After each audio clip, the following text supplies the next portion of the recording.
Bonjour à tous. Aujourd'hui, pour ce 5e épisode de la série sur les modes de cuisson, nous allons parler de la cuisson à la vapeur.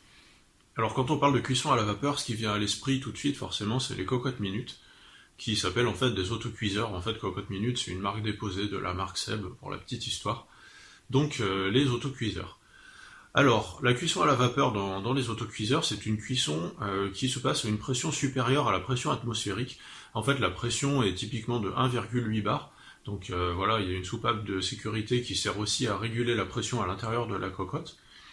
Et cette pression qui est supérieure à la pression atmosphérique permet en fait une température supérieure à 100 degrés. C'est ça qui permet aussi une cuisson particulièrement rapide des aliments.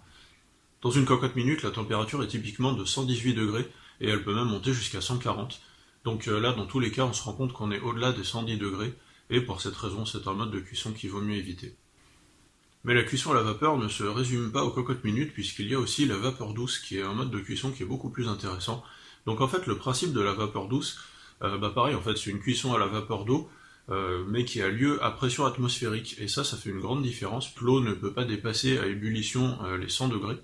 Et donc la vapeur est à 100 degrés au moment du changement de phase, en fait, entre la phase liquide et la phase gazeuse.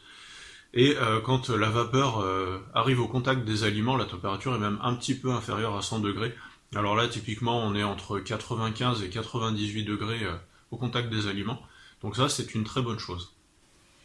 Il y a un autre point qui est intéressant, c'est que les aliments ne sont jamais en contact avec l'eau, ils sont seulement en contact avec la vapeur. Et de ce fait, il n'y aura pas de phénomène de dilution comme ce dont on a pu parler pour la cuisson à l'eau, et les micronutriments seront donc préservés au mieux. Alors d'un point de vue pratique, la vapeur douce se décline sous plusieurs formes. On a par exemple les paniers bambou, les paniers asiatiques là, qui se mettent au-dessus d'une source d'eau bouillante et qui permettent comme ça de cuire à la vapeur à pression atmosphérique, donc ça c'est de la vapeur douce. On a aussi les cuves vapeur électriques qui fonctionnent en fait exactement sur le même principe.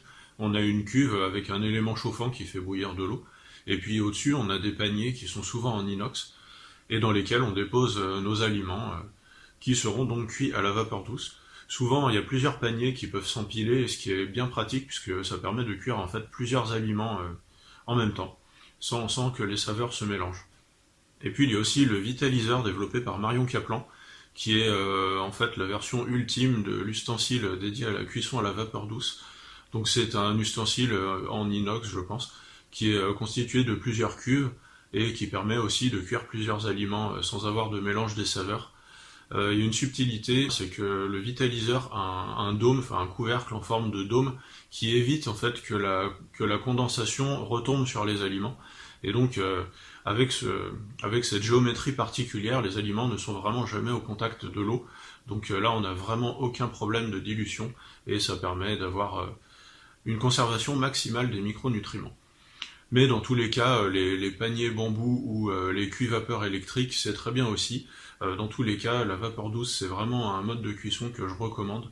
Et je dirais même que c'est mon mode de cuisson préféré.